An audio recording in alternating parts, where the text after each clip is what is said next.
తెలుగు రాష్ట్రాల్లో న్యాయాధికారుల విభజనపై సుప్రీంకోర్టు తీర్పునకు సంబంధించి మరింత సమాచారం మా ప్రతినిధి విద్యాసాగర్ ప్రత్యక్షంగా అందిస్తారు.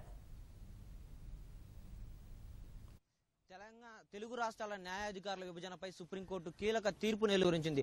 ఇరు రాష్ట్రాలకు సంబంధించిన న్యాయాధికారుల సంఘం దాఖలు చేసిన పిటిషన్పై జస్టిస్ ఏకే సిక్రీ ధర్మాసనం ఈ రోజు తెలంగాణ న్యాయాధికారుల సంఘం స్థానికత ఆధారంగానే విభజన చేయాలంటూ దాఖలు చేసిన పిటిషన్ తోసిపుచ్చడం జరిగింది. ఇందుకు సంబంధించి హైకోర్టు గతంలో ఇచ్చినటువంటి తీర్పు ఏదైతే ఉందో మార్గదర్శకాలు హైకోర్టు వెలువరించిన మార్గదర్శకాల ఆధారంగానే రోస్టర్ విధానంలో తెలుగు రాష్ట్రాల న్యాయాధికారుల నియామకాలు జరగాలని చెప్పేసి కూడా సుప్రీంకోర్టు స్పష్టంగా తెలియజేయడం జరిగింది. ఇందుకు సంబంధించి తెలంగాణ న్యాయాధికారుల సంఘం గత ఆగస్టు 29వ తారీఖున పూర్తి వాదనలు విన్నటువంటి జస్టిస్ ఏకే సిక్రీ ద్విసభ్య ధర్మాసనము తీర్పును రిజర్వ్ చేసింది. ఆ తర్వాత అంతకుముందు వాదనలు వినిపించినటువంటి తెలంగాణ సంఘం తరపు న్యాయవాదులు స్థానికత ఆధారంగానే విభజన చేయాలి, లేదంటే తెలంగాణ న్యాయాధికారులకు అన్యాయం జరుగుతుందని చెప్పేసి తెలంగాణ న్యాయాధికారుల సంఘం తరపు న్యాయవాదులు సల్మాన్ ఖుర్షీద్ అలాగే అహ్మదీ కూడా తమ వాదనలు గట్టిగా వినిపించారు. ఈ నేపథ్యంలోనే హైకోర్టు రిజిస్ట్రీ తరపున వాదనలు వినిపించినటువంటి వెంకటరమణి అదేవిధంగా ఏపీ తరపు న్యాయాధికారుల సంఘం తరపు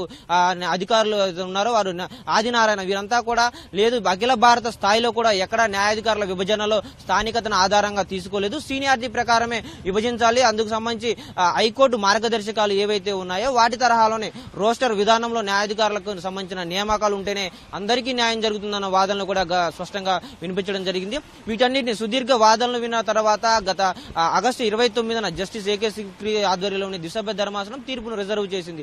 ఇవాళ సుప్రీంకోర్టులో తీర్పు వెలువరించింది. దీనికి సంబంధించి తెలంగాణ న్యాయాధికారుల సంఘం తరపు దాఖలు చేసిన పిటిషన్తో మేము ఏకీభవించలేదు, దీన్ని తోసిపుచ్చుతున్నట్లుగా ద్విసభ్య ధర్మాసనం ఏకాభిప్రాయంతో కూడిన తీర్పును వెలువరించడం జరిగింది. ఇక దీనిపై తెలంగాణ న్యాయాధికారుల సంఘం అదేవిధంగా ఏపీ న్యాయాధికారుల సంఘాలు ఇద్దరు కూడా స్పందించాల్సి ఉంది.